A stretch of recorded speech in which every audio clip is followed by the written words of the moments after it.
Alvin, ang sundalo. Credit to the author. 2,547-56. Ang mga pangalan po na nandito ay galing sa mga name generator. Kung meron man pagkakatulad sa mga pangalan ng tao o lugar at pangyayari, ito ay tunay na hindi sinasadya. May nakapasok ng walang pahintulot sa ating mansyon ng mga alon sa langit. Sino yan? Sino ang napakatapang? Ang pag-atake ni Karina ay nagdulot ng malaking kaguluhan sa buong Heavenly Wave Mansion. Hindi nagtagal pagkatapos nilang dumating, sina Alvin at Karina ay kinubkob ng mga tao mula sa mansyon. Ang bilang ng mga taong umaatake sa kanila ay mabilis na lumago mula sa ilang dosina hanggang sa ilang daan. Bukod dito, ang mga cultivation base ng mga taong ito ay hindi mababa. Sinuri ni Alvin ang karamihan gamit ang kanyang banal na kamalayan at natuklasan na ang pinakamahina sa karamihan ay nasa ikapitong anyo ng Saint Celestial Stage. Bukod doon, maraming bodiless celestials na may medyo mataas na cultivation bases. Isang 5 Tribulation bodiless celestial mula sa Heavenly Wave Mansion ang gumawa ng hakbang upang pigilan si Karina at natuklasan na sila ay pantay ang pagkakatugma. Kaya man, natuklasan ng mga tao sa paligid na ang babaeng nakaitim ay isa lamang eminent celestial ngunit may lakas na maihahambing sa isang 5 Tribulation bodiless celestial. Isang eminent celestial na may lakas na maihahambing sa isang 5 Tribulation celestial. Sino siya? Hindi ko akalain na ang isang babaeng eminent celestial ay may ganitong lakas. Sa tingin ko, ang kanyang pinagmulan ay talagang kakaiba. Parang pamilyar siya, pero hindi ko matindaan kung saan ko siya nakita dati. Isang grupo ng mga tao mula sa Heavenly Wave Mansion ang naging paksa ng kanilang talakayan kay Karina. Bigla na lang, isang walang katawan na celestial mula sa Heavenly Wave Mansion na nakatitig sa punyal na nasa kamay ni Karina ay gulat na napasigaw, mukhang ang punyal niya ay isang Celestial Supreme Treasure. Agad na napukaw ang atensyon ng lahat sa punyal na nasa kamay ni Karina. Di nagtagal, kinumpirma ng ilang walang katawan na celestial na ang punyal ni Karina ay isang Celestial Supreme Treasure. Ang kanilang mga mata ay puno ng kasakiman, na nagpapakita ng kanilang intensyon na agawin ang punyal mula sa kanya. Oo nga. Isa itong Celestial Supreme Treasure. Habang ang atensyon ng lahat ay nakatuon sa Celestial Supreme Treasure ni Karina, isang batang disipulo mula sa Heavenly Wave Mansion ang nagtaas ng kilay habang sumisigaw, siya si Karina. Siya si Karina. Nakita ko na siya minsan. Siya si Karina, ang pinakamalakas na tao sa nakababatang henerasyon sa Demon Sect. Sa sandaling magsalita ang binata, marami sa mga nakakakilala kay Karina ang sa wakas ay napagtanto kung sino siya. Bakit siya pumasok ng walang pahintulot sa ating Heavenly Wave Mansion? Medyo naguluhan ang ilang disipulo ng Heavenly Wave Mansion dahil hindi nila alam ang nangyari. Iniisip pa rin nila na si Karina ay ang nobya ng kanilang young mansion master. Hindi mo alam na ang kasunduan sa pagitan ni Karina at ng ating batang Panginoon ng mansyon ay unilateral na naputol ng Demon Sect.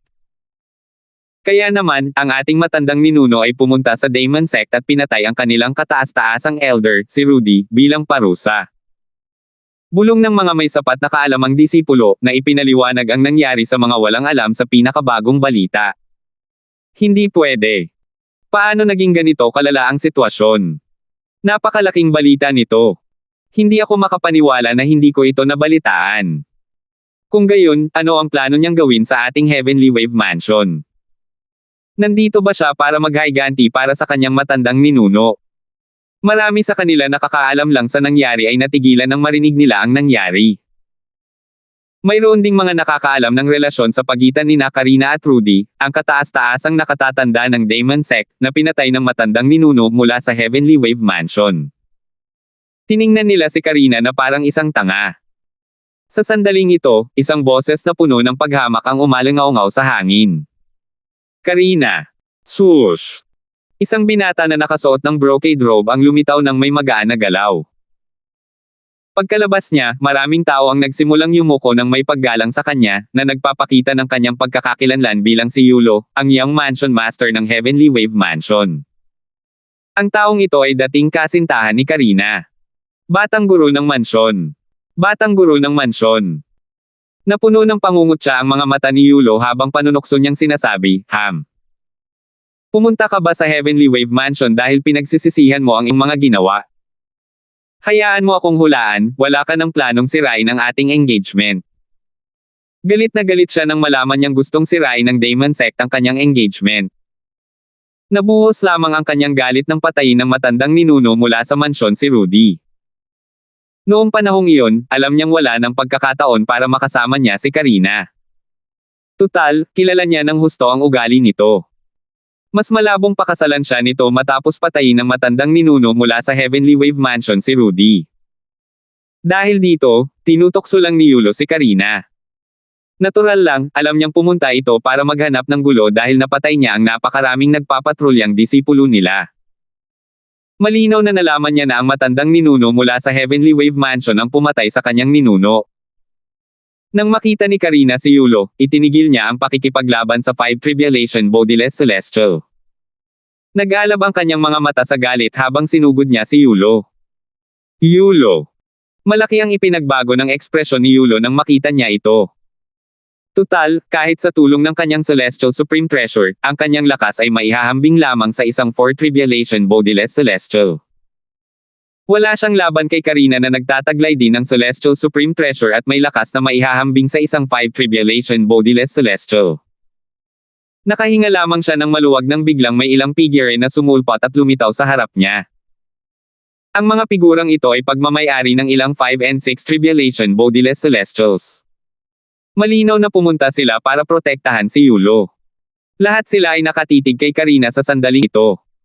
Tiningnan nila siya na parang isa siyang patay na naglalakad habang nag-uusap sila. Karina, maglaban tayo hanggang kamatayan dito. Base sa lakas mo, kamatayan lang ang magiging resulta mo pagkatapos mong pumasok ng walang pahintulot sa Heavenly Wave Mansion. Lumuhad ka at humingi ng tawad sa batang Panginoon ng mansyon. Marahil, ipagkakaloob niya sa iyo ang mabilis na kamatayan. Si Yulo, na pinuprotektahan ng 5 and 6 Tribulation Bodiless Celestials, ay mayabang na nagsabi, Karina, ang sama mo. Nagsisisi ka na ngayon, di ba? Bakit hindi mo tinanggap ang alok ko? Isang biyaya para sa iyo na ako, si Yulo, ay nagkagusto sa iyo. Hindi mo lang ito pinahalagahan, kundi pinutol mo pa ang ating engagement. Nakakatuwa. Malamig na tiningnan ni Karina si Yulo habang sinasabi sa malupit na tono, Yulo, kung lalaki ka, lumabas ka at makipaglaban ka sa akin hanggang sa mamatay ang isa sa atin. Ngumisi lang si Yulo bilang tugon kay Karina. Lumingon si Karina kay Alvin na nakatayo malapit at nagmamakaawa, Alvin, gusto ko siyang patayin gamit ang sarili kong mga kamay.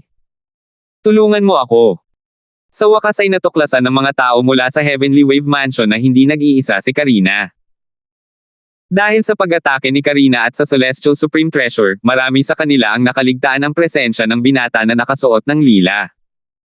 Sa ilalim ng mapagmasid na mga mata ng lahat, mariing sinabi ni Alvin, umalis ka sa daan kung gusto mong mabuhay. Swoosh! Swoosh! Libo-libong sinag ng espada ang lumabas mula sa dulo ng daliri ni Alvin bago ito bumuo ng isang sword battle formation. Pagkatapos, ito ay sumugod patungo sa 5 and 6 Tribulation Bodiless Celestials na nagtatanggol kay Yulo. Ang Sword Battle Formation ay naglabas ng isang nakakatakot na aura na naging dahilan upang makaramdam ng matinding takot ang grupo ng mga Bodiless Celestials. Agad din silang nagsimulang umatake. Bumuhos. Bumuhos. Bumuhos. Bumuhos. Bumuhos. Sa kasamaang palad, wala silang kalaban-laban sa harap ng formation at madaling natalo.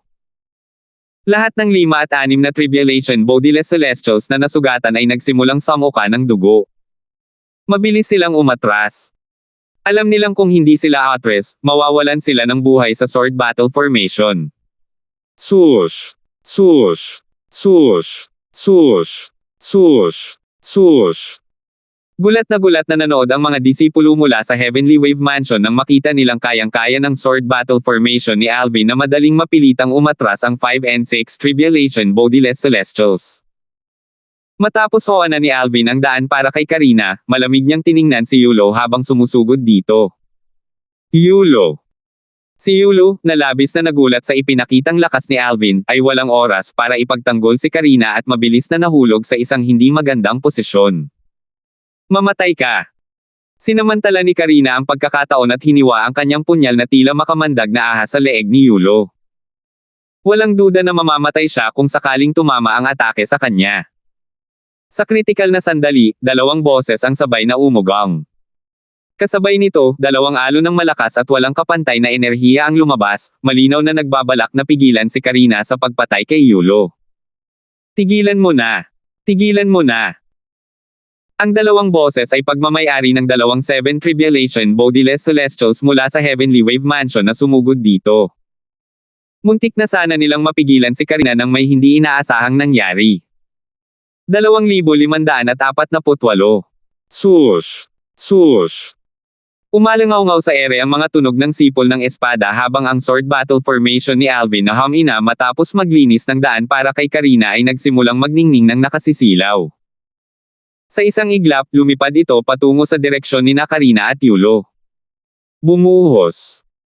Isang sunod-sunod na nakabibinging pagsabog ang umalangaw-ngaw sa hangin habang winasak ng formation ni Alvin ang dalawang alon ng enerhiya na pumihil kay Karina sa pagpatay kay Yulo. Bagamat malakas ang dalawang alon ng enerhiya dahil nagmula ang mga ito sa dalawang Seven Tribulation Bodiless Celestials, hindi pa rin ito napigilan ang sword battle formation na palayasin sila. Nang magbanggaan ang mga atake, isang shockwave ang dumagundong sa paligid. Rare. Samantala, lumitaw ang maraming nakakakilabot at nakakatakot na luha ng kawalan, na parang mga higanteng sawa sa kawalan. Bagamat ang kasalukuyang lakas ni Alvin ay higit pa sa sapat para madali niyang madurage ang dalawang Seven Tribulation Bodiless Celestials, hindi niya ipinakita ang kanyang buong lakas. Hindi niya ginamit ang kanyang Celestial Supreme Treasure ni ginamit ang 13 Green Lotus Swords. Nang pigilan niya ang pag-atake ng dalawang Seven Tribulation Bodiless Celestials, gumamit lamang siya ng lakas na maihahambing sa isang ordinaryong Seven Tribulation Bodiless Celestials. Sapat na ito para harapin ang padalos-dalos na pag-atake ng dalawang Seven Tribulation Bodiless Celestials. Sabay-sabay na sumigaw ang dalawang Seven Tribulation Bodiless Celestials na sumugod dito habang nakatitig ng masama kay Karina nang hindi kinukumbinsi kung sino ang pumihil sa kanilang mga alon ng enerhiya. Tigilan mo na. Ang lakas ng loob mo. Gayunpaman, tuluyan ng binaliwala ni Karina ang dalawang Seven Tribulation Bodiless Celestials.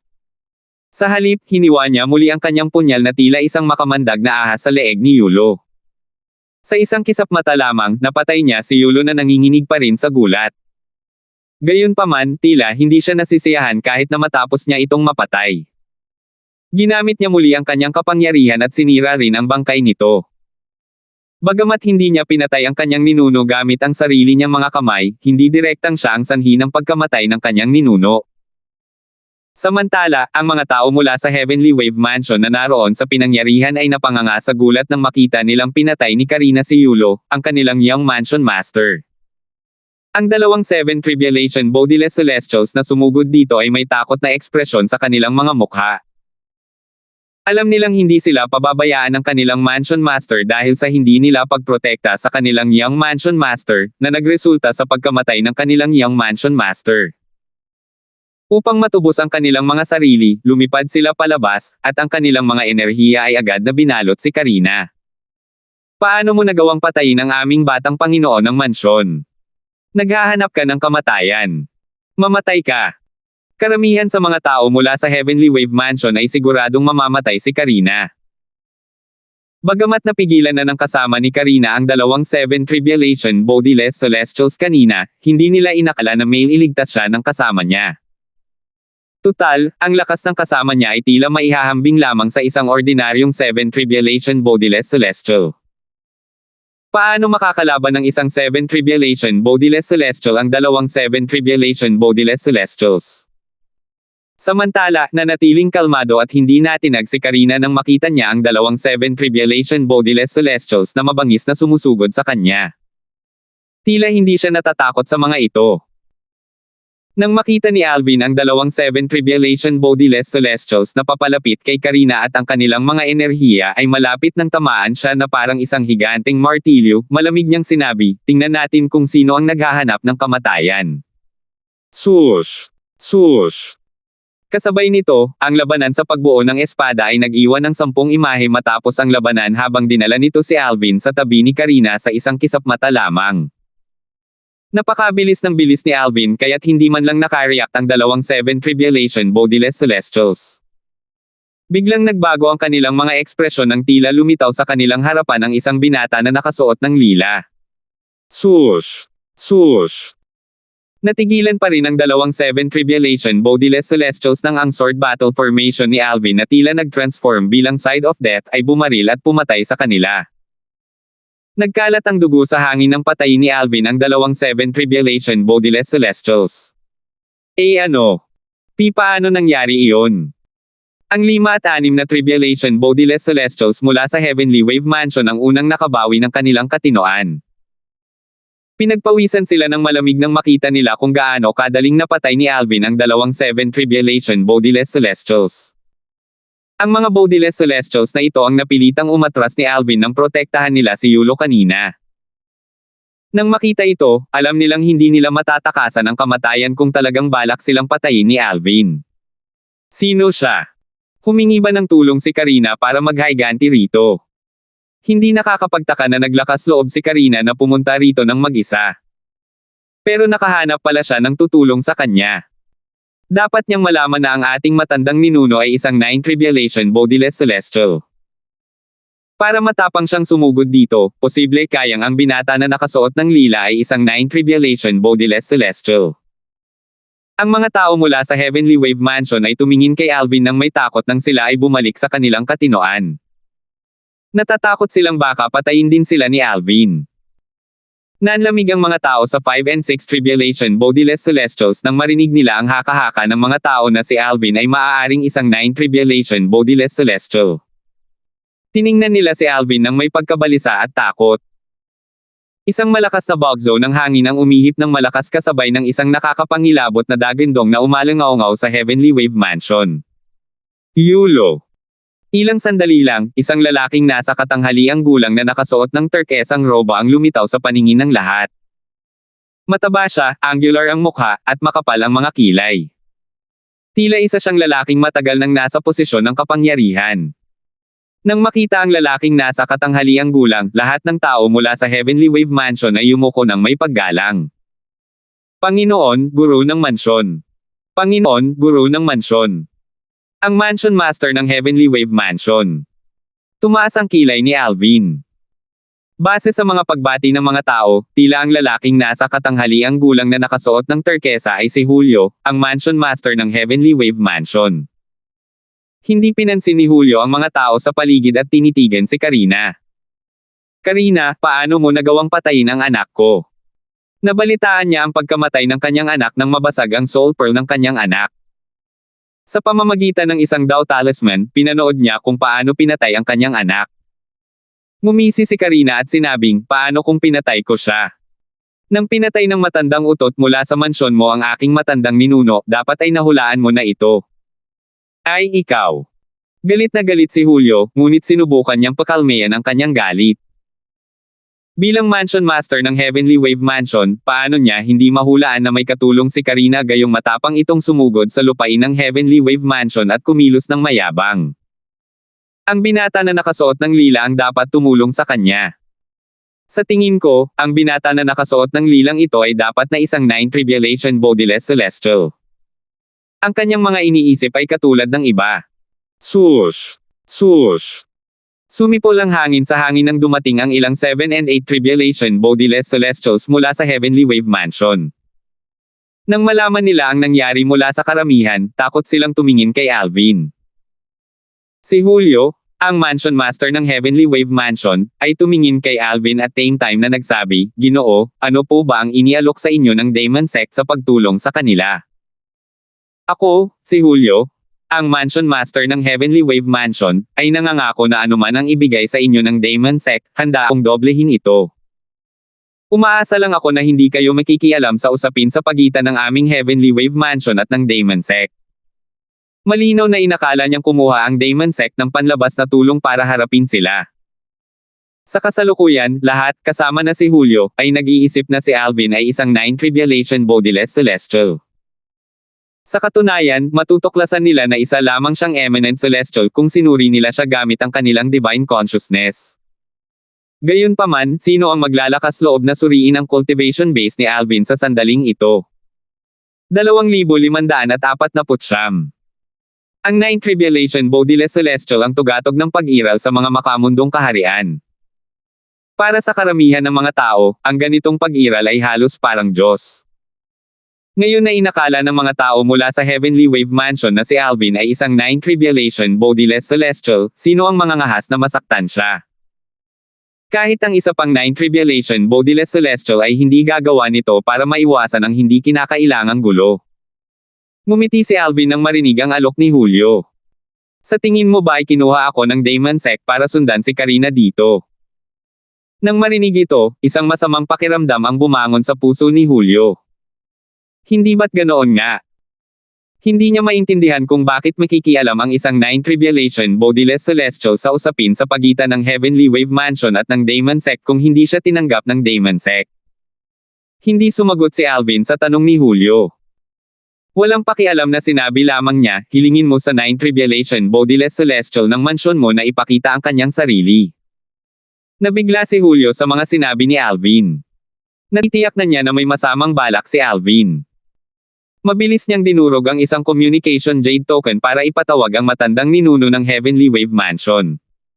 Swoosh! Swoosh! Tumingin si Alvin sa hilagang silangan. Malabo niyang naramdaman ang isang malakas na aura na mabilis na dumarating dito. Hindi nagtagal at isang matandang boses na puno ng sigla ang umalingaw-ngaw sa hangin.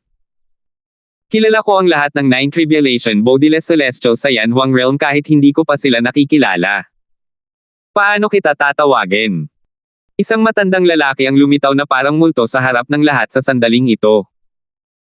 Sinundan ng grupo ng mga Bodiless Celestial ng Heavenly Wave Mansion ang pangunguna ni Julio at Yumoko sa matandang lalaki. Matandang ninuno. Samantala, ang mga tao mula sa Heavenly Wave Mansion na hindi pa nakakakita sa matanda noon ay natigilan. Nang makabawi sila ng kanilang katinoan, mabilis din silang yumuko ng may paggalang. Ang matandang lalaki ang patron ng Heavenly Wave Mansion, isang celestial na walang katawan na may Nine Tribulation na siyang tugatog ng buhay sa makamundong kaharian. Nakasuot siya ng mahabang kulay abong damit. Ang kanyang katawan at anyo ay napaka-ordinaryo. Mukha siyang walang pinagkaiba sa isang ordinaryong matandang lalaki. Tumango ang matanda bilang tugon sa mga pagbati bago niya ibinalik ang kanyang atensyon kay Alvin. Ang eksenang ito ng komprontasyon ay nagdulot ng pagpigil ng hininga ng mga nanood sa takot. Tutal, ang dalawang iyon ay mga celestial na walang katawan sa Nine Tribulation. Tahimik nilang hinintay ang tugon ni Alvin sa kanilang matandang ninuno. Taliwas sa inaasahan, walang pakialam na sumagot si Alvin, hindi na kailangang malaman ng isang patay ang pangalan ko. Nagulat ang lahat sa mga sinabi ni Alvin. Paano siya naging arrogant kahit nakaharap niya ang kanilang ninuno na isa ring Nine Tribulation Bodiless Celestial? Nagulat din ang matanda. Nang makabawi siya ng katahimikan, ngumisi siya. Isang patay na tao. Ako. Lalo na ang iba pang Nine Tribulation Bodiless Celestial sa Yan Huang Realm, kahit ang pinakamalakas na Nine Tribulation Bodiless Celestial mula sa pamilyang Gongsun ay hindi maglalakas loob na sabihin kaya niya akong patayin. Ngunit, ang isang tulad mo ay may kumpiyansa na kaya mo iyon. Ang mga nakamasid mula sa Heavenly Wave Mansion ay tumingin kay Alvin na parang isa siyang tanga. Inisip din nila na siya ay mayabang at hanggal. Napaka-inosente niya. Sa tingin ba talaga niya ay napakahina ng ating ninuno? Dahil lang sa isa siyang Nine Tribulation Bodiless Celestial, iniisip niya na hindi siya matatalo. Tumawa lamang si Alvin bilang tugon bago siya nagsimulang kumilos.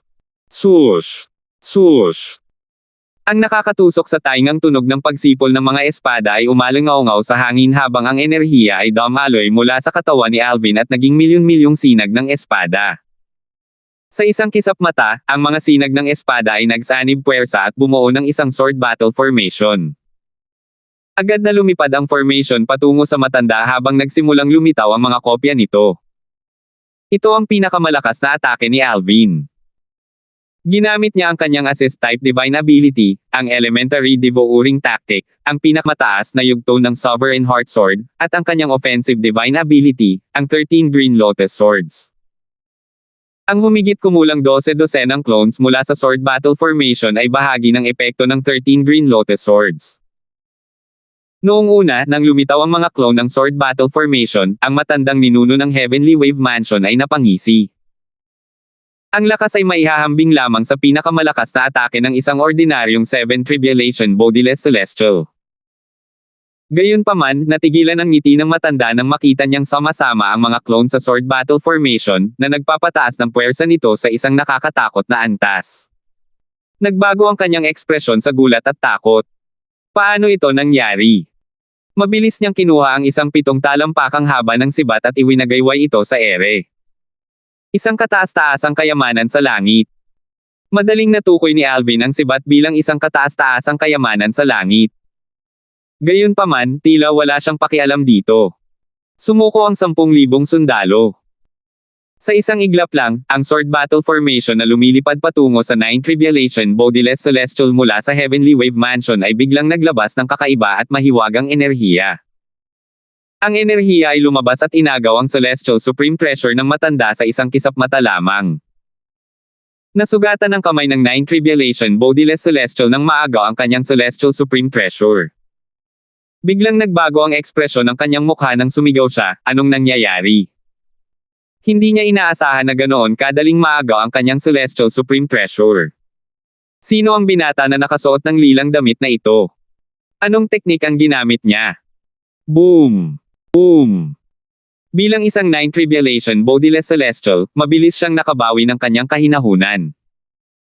Isang 7 talampakang haba ng sibat na nabuo mula sa kanyang enerhiya ang mabilis na lumitaw sa kanyang kamay. Itinutok niya ang sibat pasulong upang suluhin ang kakilakilabot na paparating na Sword Battle Formation. Parehong nag-iwan ng nakapangangilabot na luha sa kawalan ang Sword Battle Formation at ang 7 talampakang haba ng sibat. Gayunpaman, napakalinaw na ang mga bitek na iniwan ng Sword Battle Formation ni Alvin ay mas mahaba at mas malapad. Swoosh! Swoosh! Sa isang kisap mata, bumangga ang Sword Battle Formation sa 7 talampakang haba ng sibat.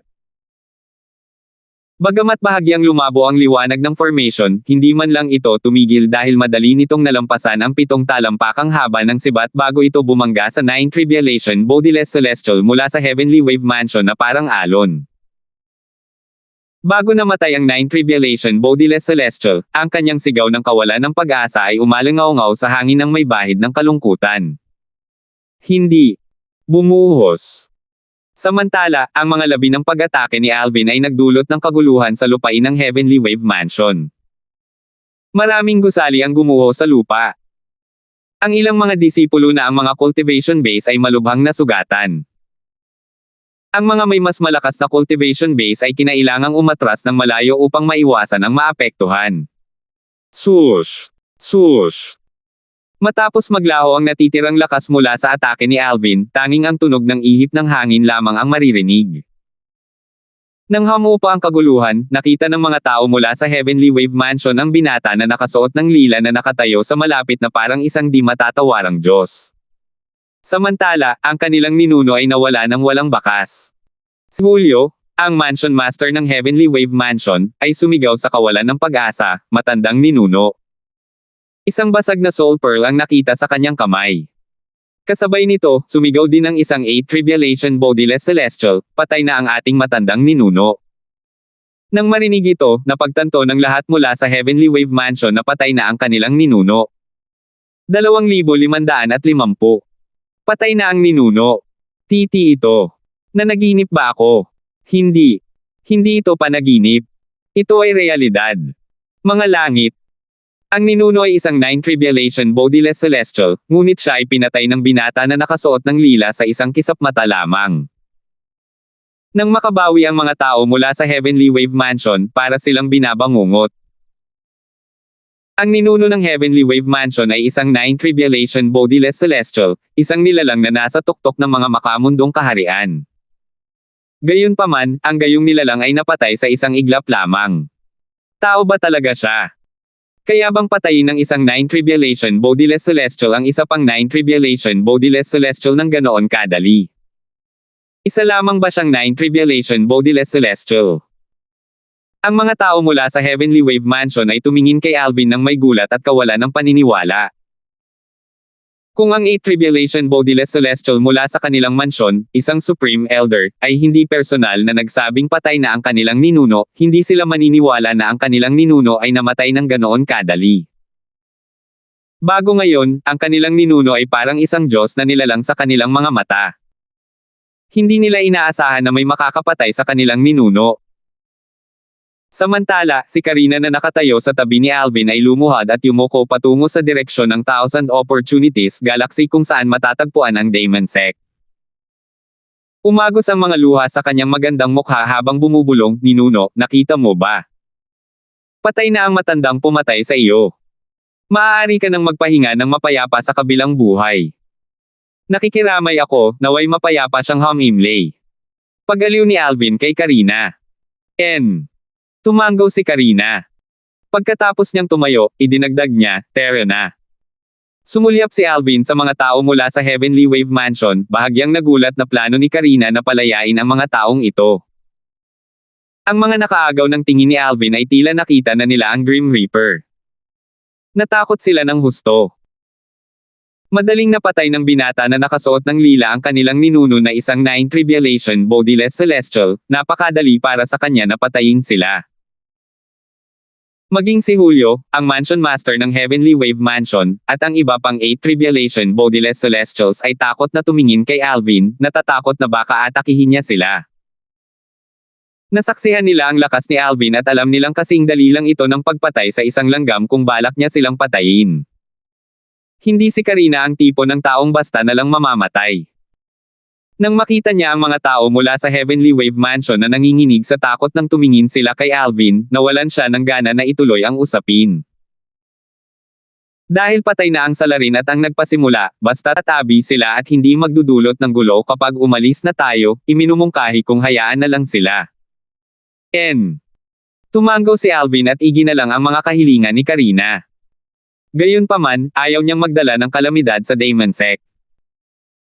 Tutal, iisa na lang ang 8 Tribulation Bodiless Celestial sa Demon Sect ngayon habang ang Heavenly Wave Mansion ay mayroon pa ring dalawang 8 Tribulation Bodiless Celestial.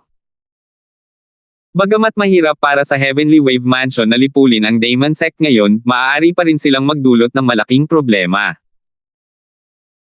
Kaya, sinabi niya habang nakatingin kay Julio, ang Mansion Master ng Heavenly Wave Sect, mula ngayon, kung ipipilit ng Heavenly Wave Mansion na magkimkim ng sama ng loob laban sa Demon Sect, ako, si Alvin, ay magpapaulan ng kalamidad sa mansyon at lilipulin ang bawat kaluluwa sa mansyon. Bagamat nakaramdam ng hiya si Julio dahil sa banta ni Alvin, masunurin pa rin siyang tumanggo. Kung tutuusin, mas mababa siya kay Alvin. Kaya pa ngang pumatay ni Alvin ng isang 9 Tribulation Bodiless Celestial. Hindi naman kakailanganin ng maraming pagsisikap mula kay Alvin para tuluyang lipulin ang Heavenly Wave Mansion. Dahil tila wala ng interes si Alvin na sirain ang Heavenly Wave Mansion ngayon, makabubuti na lang na pumayag siya sa kondisyon ni Alvin. Ang mga natitirang tao mula sa Heavenly Wave Mansion ay hindi man lang nang ahas na magpakawala ng kahit isang tili. Ang ilan sa kanila ay nakahinga ng maluwag ng mapagtanto nilang hindi sila pinapatay ni Alvin. "Tara na," nakangiting sabi ni Alvin habang humarap kay Karina. Pagkatapos nilang umalis, nakahinga ng maluwag ang mga tao mula sa Heavenly Wave Mansion. "Mansion Master, sino ang lalaking iyon? Kaya niyang sapilitang agawin ang Celestial Supreme Treasure ng ninuno at patayin ito sa isang kisap mata?" Tanong ng 8 Tribulation Bodiless Celestial, isang Supreme Elder ng Heavenly Wave Mansion, habang nakatingin kay Julio na may takot na ekspresyon sa mukha. Natural lang, ang kanyang takot ay dahil kay Alvin, hindi kay Julio. "Hindi ko alam," umiling si Julio at sinabing, ayon sa kanya, siya si Alvin. "Hindi pa ako nakarinig ng ganyan sa ating Yanhuang Realm." Nanginginig ang kanyang boses habang patuloy na sinasabi, tulad ng sinabi ng ninuno, kahit ang pinakamalakas na 9 Tribulation Bodiless Celestial sa Yanhuang Realm mula sa pamilyang Gongsun ay hindi siya kayang patayin ng ganoon kadali. Ang pagpapakita ng lakas ni Alvin ay tuluyang sumaire sa lahat ng iniisip ni Julio na paghihiganti. "Alvin!" Bulong ng 8 Tribulation Bodiless Celestial sa kanyang paghinga. Pagkatapos, lumingon siya sa iba at nagtanong, mayroon na ba sa inyo ang nakarinig tungkol sa kanya? Umiling ang lahat. Ang mga miyembro mula sa Heavenly Wave Mansion na pumunta sa Beyond Heaven Secret Zone ay hindi pa bumabalik. Kung hindi, masasabi nila sa mga taong ito ang tungkol kay Alvin. Hindi magiging mahirap para sa kanila na iugnay na ang taong pumatay sa kanilang ninuno at ang sikat na tao sa Beyond Heaven Secret Zone ay iisang tao lamang. Tutal, pareho lang naman ang mga teknik na ginamit ni Alvin. Sa sandaling ito, si Julio, ang Mansion Master ng Heavenly Wave Mansion, ay tumingin sa lahat at sinabi sa malalim na boses na walang pinag-uusapan, lahat. Manampa kayo sa panunumpa ng parusang kidlat. Hindi ninyo maaaring ibunyag ang nangyari ngayon sa kahit isang kaluluwa. Kung hindi, papatayin kayo. Nagdesisyon siyang pilitin ang lahat na manampa upang itago ang sikreto na namatay ang ninuno ng Heavenly Wave Mansion. Tutal, ang malaking bahagi ng kanilang lakas at katayuan ay nagmula sa ninunong celestial na walang katawan na Nine Tribulation. Kung sakaling lumabas ang balita tungkol dito, tiyak na bababa ang mansyon sa antas ng Demon Sect. Bagamat maituturing ang Demon Sect bilang isang pangunahing puwersa sa Yanhuang Realm, para itong isang mino sa gitna ng mga tunay na malalakas na puwersa. Bumuhos. Walang tigil ang dagandong ng kulog sa Heavenly Wave Mansion sa loob ng kalahating oras bago ito hamupa. Sa kasamaang palad, hindi alam ni Julio na bago pa man siya sumumpa ng parusang kidlat, maraming tao na ang naglabas ng balita tungkol sa nangyari sa pamamagitan ng mga Jade Token ng komunikasyon. Kalahating buwan na ang lumipas bago niya ito nalaman. Sa oras na iyon, huli na para sa kanya na gumawa ng kahit ano. Ang balita tungkol sa pagpatay ni Alvin sa Nine Tribulation Bodiless Celestial mula sa Heavenly Wave Mansion para sa Demon Sect ay kumalat na parang apoy sa Heavenly Wave Galaxy at sa mga kalapit na galaxy. Ang Nine Tribulation Bodiless Celestial mula sa Heavenly Wave Mansion ay pinatay ng isang binata na nakasuot ng lila sa kanilang lupain sa harap ng Mansion Master at mga miyembro ng mansyon. Sinabi ng binata na nakasuot ng lila na siya si Alvin. Nabalitaan kong si Alvin ay isang mersenaryo na kinuha ni Karina mula sa Demon Sect. Sa palagay ko ay mas malakas pa siya kaysa sa taong iyon mula sa pamilyang Gongsun. Ang taong iyon mula sa pamilyang Gongsun ay kinikilala bilang ang pinakamalakas na Nine Tribulation Bodiless Celestial sa Yanhuang Realm. Kahit ang isang taong tulad niya ay hindi basta-basta magsasabing kaya niyang madaling patayin ang isa pang Nine Tribulation Bodiless Celestial. Ayon sa mga chismis, si Alvin ay nakapag-master ng isang napakamahiwagang teknik. Ang sword formation na ginamit niya ay gawa sa 10,000 sinag ng espada at kayang agawin ang Celestial Supreme Treasure ng kanyang mga kalaban. Nabalitaan kong ginamit niya ang teknik na ito para agawin ang Celestial Supreme Treasures mula sa Nine Tribulation Bodiless Celestial ng Heavenly Wave Mansion bago niya ito pinatay. Nang sa wakas ay nakarating ang mga chismis sa Thousand Opportunities Galaxy kung saan matatagpuan ang Demon Sect, si Christopher, ang pinuno ng sect ng Demon Sect, ay natulala. Iyan. Talaga bang pinatay ni Alvin ang matandang iyon mula sa Heavenly Wave Mansion? Hindi ka panipaniwala. Hindi siya nakapagsalita kahit na nakita na niya ang lakas ni Alvin noon. Nang makabawi siya ng katinoan, bulong niya sa sarili, si Karina ay nagkaroon ng isang kahangahangang kaibigan. 2,551. Hindi alam ni Alvin na ang kanyang pangalan ay kumalat na parang apoy sa mga kalapit na galaksiya ng Heavenly Wave Mansion. Sa katunayan, tila hindi ito titigil anumang oras sa lalong madaling panahon dahil kumakalat pa rin ito nang hindi nagpapakita ng anumang senyales ng paghina.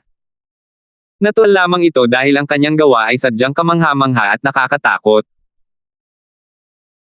Bagamat may ilang pagkakataon na napatay ang mga celestial na walang katawan ng Nine Tribulation bago sila makaakyat sa isang Devata realm, ang sanhi ng kanilang kamatayan ay ang kanilang pagkabigong malampasan ang Tribulation, at sa makatuwid, tinamaan sila ng kidlat hanggang sa mamatay. Napakakaunti ng mga celestial na walang katawan ng Nine Tribulation na napatay ng ibang tao. Karamihan sa mga nakapatay sa mga celestial na walang katawan ng Nine Tribulation ay mga celestial na bumalik sa mga mundane realm.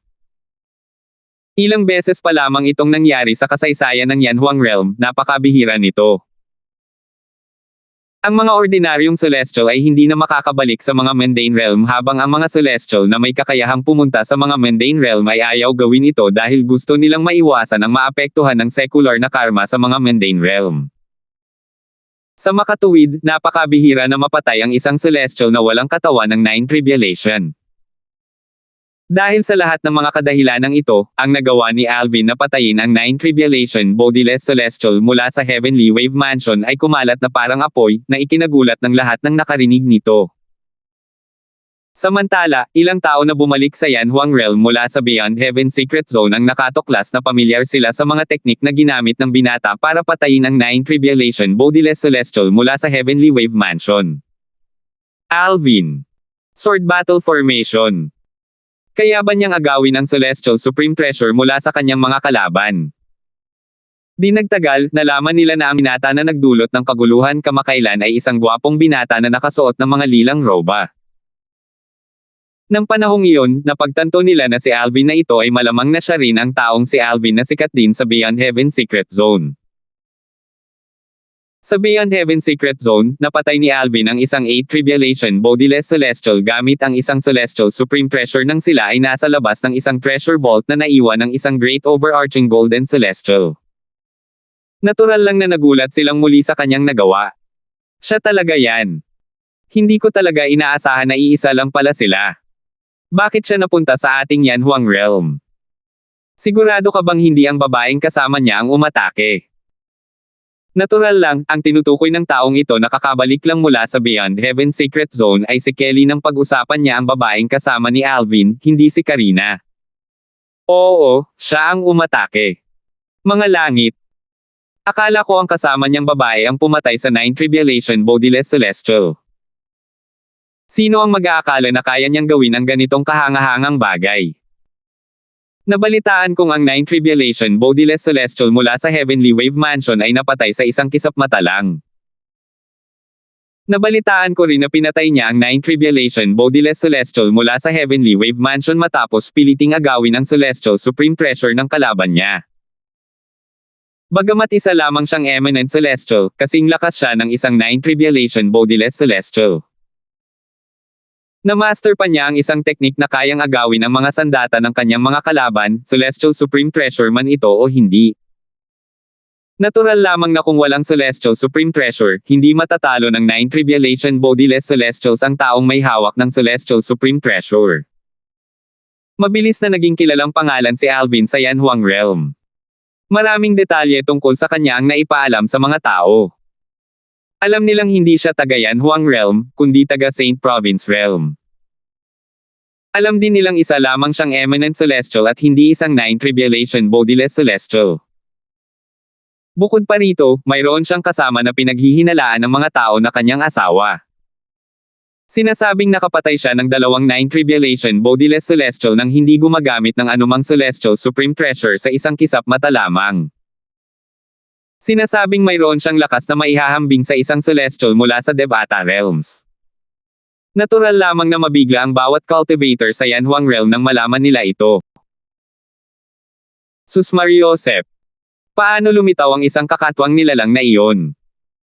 May isang taong mula sa isang maliit at makamundong kaharian na nagtataglay ng ganitong lakas kahit isa lamang siyang eminent celestial.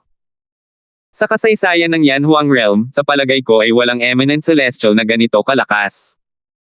Hindi ko talaga inaasahan na isa lang siyang eminent celestial. Hindi mo ba narinig?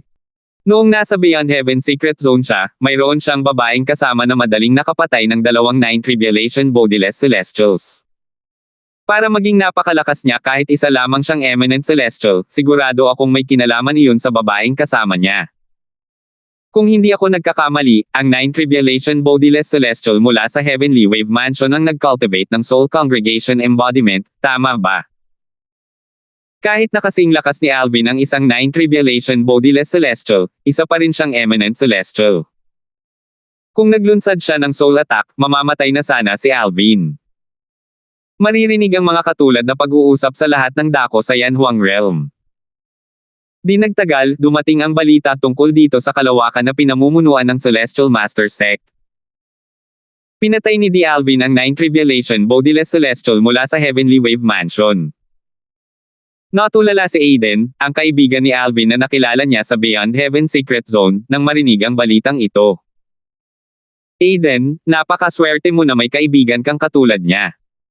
Sabi ni Benson, ang kanang tagapangalaga ng Celestial Master Sect, habang nagniningning ang mga mata sa paghanga.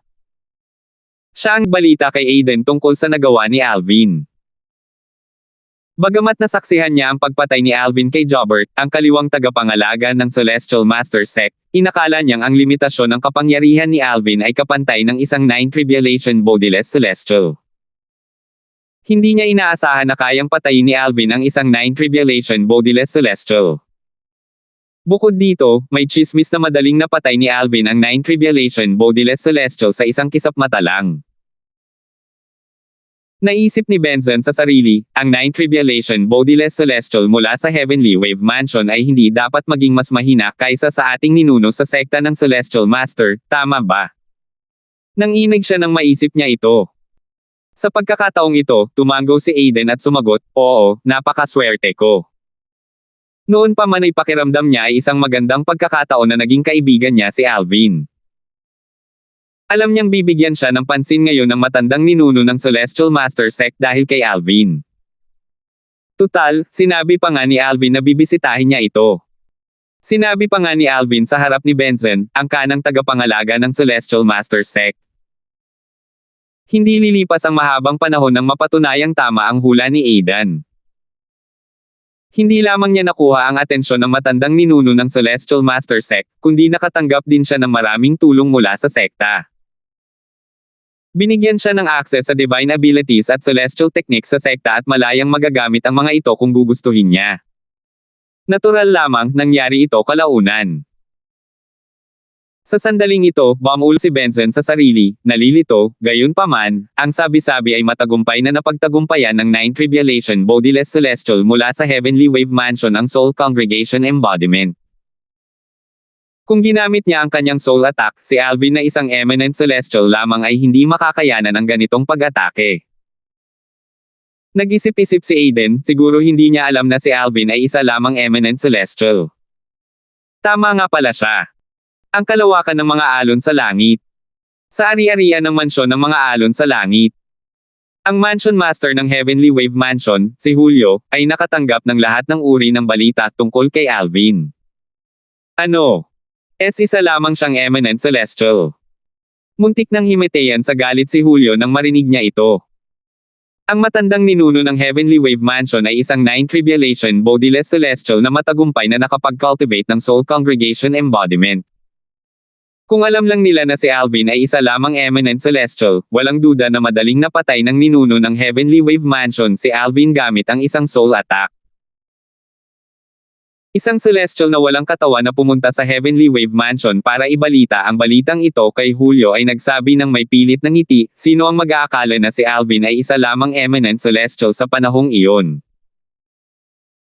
Hindi lang si Julio, ang Mansion Master ng Heavenly Wave Mansion, ang nakaramdam ng hiya at pagkadismaya, ganoon din ang naramdaman ng lahat ng miyembro nang sa wakas ay nalaman nila ito. Hindi ako makapaniwala na si Alvin ay isa lamang eminent celestial. Walang kabuluhan ang pagkamatay ng ninuno. Tunang walang kabuluhan ang pagkamatay niya. Maraming tao ang naghihinagpis tungkol sa kung paano namatay ng walang kabuluhan ang kanilang ninuno. Dati, inakala nilang si Alvin ay isang 9 Tribulation Bodiless Celestial na nakapag-master ng isang teknik na kayang agawin ang mga sandata ng kanyang mga kalaban, na tumutulong upang patayin ang kanyang mga kalaban. Dahil dito, kahit galit sila, wala silang ibang magawa kundi aminin na si Alvin ay mas nakahihigit sa kanilang ninuno at kinilala ang lakas. Gayunpaman, matapos matuklasan na si Alvin ay isa lamang eminent celestial, halos samuka sila ng dugo sa galit. Samantala, si Alvin ay bumalik na sa Saint Province Realm sa pamamagitan ng Beyond Heaven Secret Zone kasama si Karina. Pagdating niya, hindi na siya nag-aksaya ng oras at sinimulang alamin ang kasalukuyang sitwasyon sa Saint Province Realm. Nakahinga siya ng maluwag nang matuklasan niyang hindi naman nagdudulot ng anumang gulo ang Devil Clans habang wala siya. Panahon na para itaboy ang mga angkan ng mga Diablo pabalik sa lupain ng pagkatapon. Naisip ni Alvin sa sarili habang siya ay lumilipad sa ere sa ibabaw ng Sin City. Pagkatapos, nilakasan niya ang kanyang boses nang sa gayon ay kumalat ito ng malawakan habang sinasabi niya, ako, si Alvin, ay gustong makipagdulo sa pinakamakapangyarihang Diablo mula sa mga angkan ng mga Diablo. Maghihintay ako ng 1,000 milya sa hilaga ng Sin City. Kung walang darating sa oras na iyon, lilipulin ko ang bawat Diablo sa Saint Province Realm. 2,552. Hindi masyadong malakas magsalita si Alvin, ngunit dahil sa enerhiyang ipinasok niya sa kanyang boses, narinig siya ng malakas at malinaw ng lahat sa Sin City, mga tao man o mga Diablo. Tumahimik ang buong lugar ng ilang sandali bago nagsimulang maghiyawan ang mga tao. Gumagawa na ng hakbang si Alvin. Sa wakas ay gumagawa na rin siya ng hakbang. Walang pagkakaiba sa pagitan niya o ng kanyang asawa ang paggawa ng hakbang. Matapos patayin ng asawa ni Alvin ang patriarka ng angka ng dragon na isang 9 Tribulation Bodiless Celestial, matagal ko nang hinihintay na itaboy nila ang mga Devil Clans. Ngayon, sa wakas ay gumagawa na sila ng kanilang mga hakbang. Ang patriarka ng angka ng dragon ay isang 9 Tribulation Bodiless Celestial, ngunit hindi niya sinubukang palayasin ang mga Devil Clans. Sigurado akong mayroon ding 9 Tribulation Bodiless Celestial sa mga Devil Clans. Siyempre naman. Nabalitaan ko na yan mula sa mga Diablo. Anong panahon ito? Hindi lang mga halimaw na prodigy tulad ni na Alvin at ng kanyang asawa ang mayroon, kundi pati ang Dragon Clan at Devil Clans ay may 9 Tribulation Bodiless Celestials.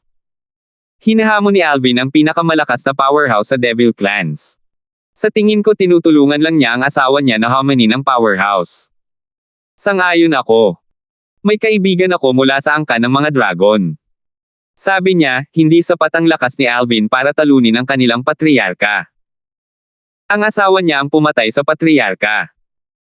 Ang mga taong nakarinig sa anunsyo ni Alvin ay nagsimulang mag-usap-usap. Karamihan sa kanila ay inakala na hinahamon lamang ni Alvin ang pinakamalakas na makapangyarihang nilalang mula sa Devil Clans para sa kanyang asawa.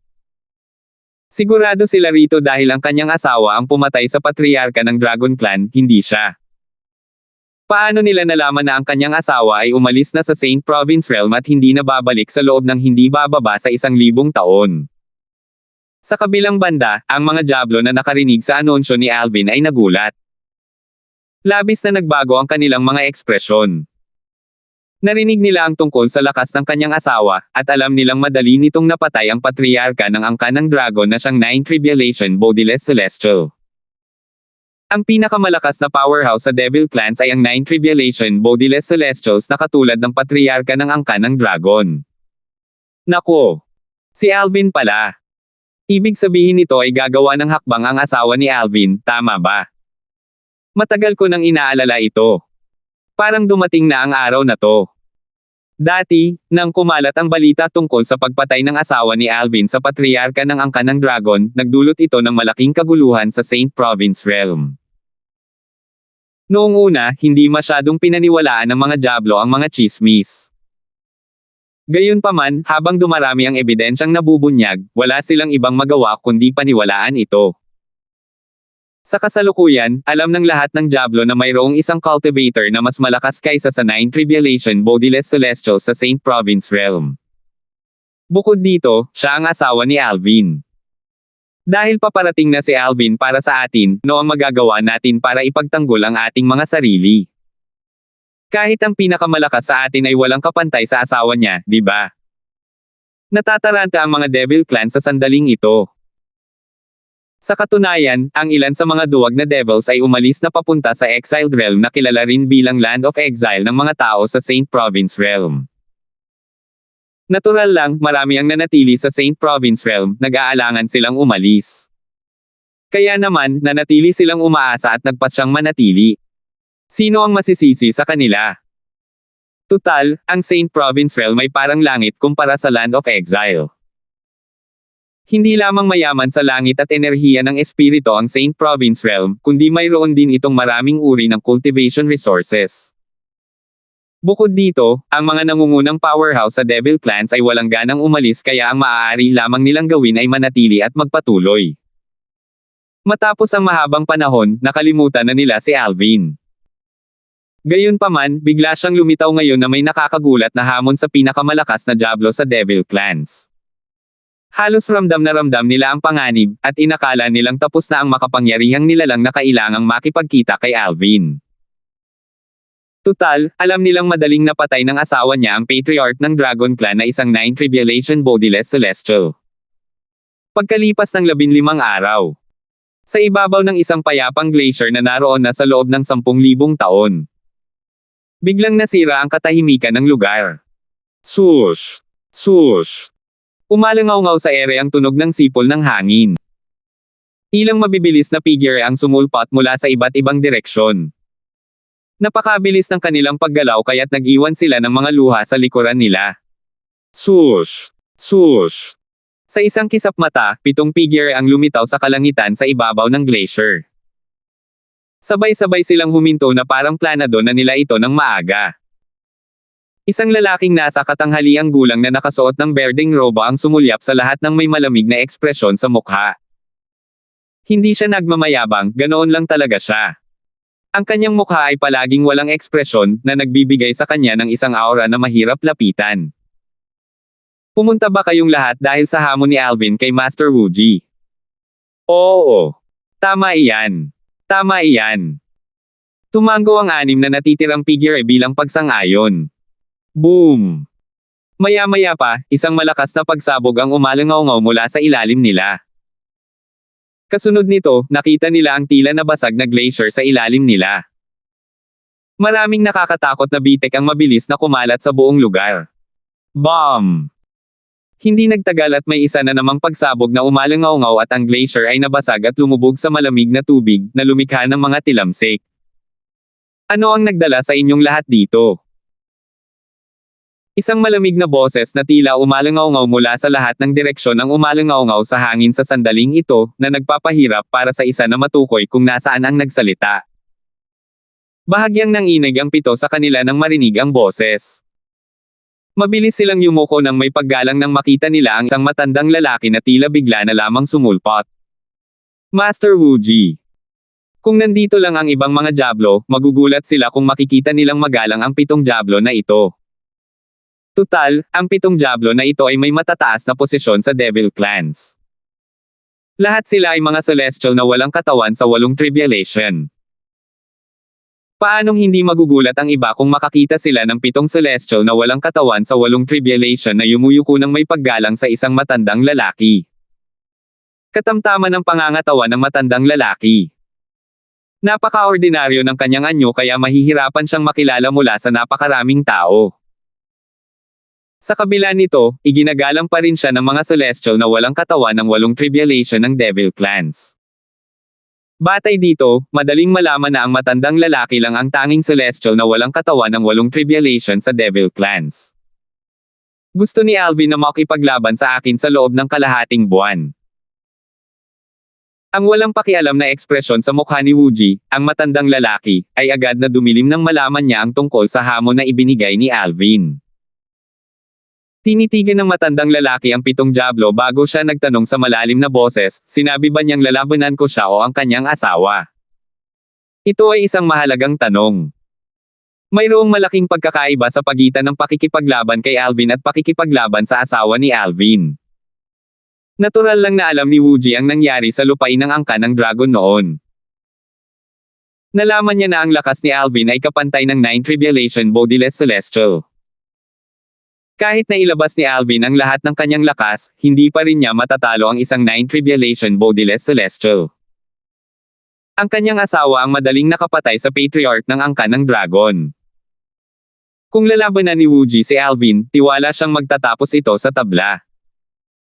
Tutal, ang lakas niya ay pantay-pantay sa patriarka ng angkan ng dragon. Gayunpaman, kung lalabanan niya ang asawa ni Alvin, hindi niya inakala na magkakaroon siya ng pagkakataong manalo. Tutal, kahit ang patriarka ng angkan ng dragon na kasing lakas niya ay napatay niya sa isang kisap mata lamang. Ang sabi lang niya ay gusto kanyang kalabanan, Master Wuji. Hindi niya sinabi kung ang asawa niya ang lalaban papalit sa kanya, sabi ng isa sa mga 8 tribulation bodiless celestials habang tumatango ang iba. Tumingin sa kanila ang matandang lalaki na si Wuji at nagtanong, ano ang palagay ninyong lahat tungkol dito? Bagamat si Wuji, isang Nine Tribulation Bodiless Celestial, ang pinakamalakas na powerhouse sa Devil Clans, kadalasan ay hindi siya nakikialam sa mga usapin ng mga clans. Nakatuon lamang siya sa kanyang cultivation habang hinihintay ang ika-10 Bodiless Celestial Tribulation. Tutulong lamang siya kapag nangangailangan ng tulong ang Devil Clans. Para sa kanya, walang pagkakaiba ang pananatili sa Saint Province Realm o sa Exiled Realm. Nalulugi rin kami. Depende sa iyo ang lahat, Master Wuji. Magiging malaking panganib ito para sa iyo kung tatanggapin mo ang hamon at ang asawa ni Alvin ang magiging kalaban, dagdag ng isa pang 8 Tribulation Bodiless Celestial mula sa Devil Clans. Oo. Pagsangayon ni another 8 Tribulation Bodiless Celestial. Ilalagay mo ang sarili mo sa panganib kung tatanggapin mo ang hamon. Hindi ako makapagsalita para sa iba, pero sa tingin ko hindi mo dapat tanggapin ang hamon. Ikaw ang gulugad ng Devil Clans, hindi namin kayang mawala ka. 2,553. Mabilis lumipas ang panahon. Sa isang kisap mata, kalahating buwan na naman ang lumipas. Sa wakas ay dumating na ang pinakahihintay na araw, ang araw ng labanan. Sa gitnang rehiyon, libu-libong milya sa hilaga ng Sin City, isang malaking grupo ng mga tao at Diablo ang nagtipon.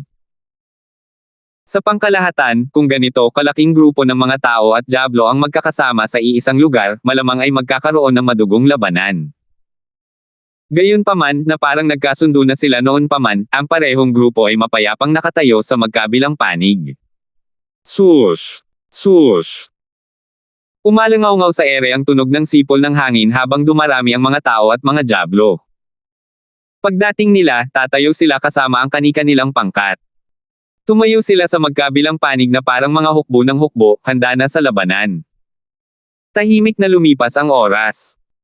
Pagdating ng tanghali, paunti ng paunti ang mga taong dumarating. Gayunpaman, napakarami na ng mga tao. Sa isang sulyap pa lang, makikita na ang isang dagat ng mga ulo na magkakadikit na parang mga tuna sa lata. Bakit wala pa siya rito? Bakit ka babalisa?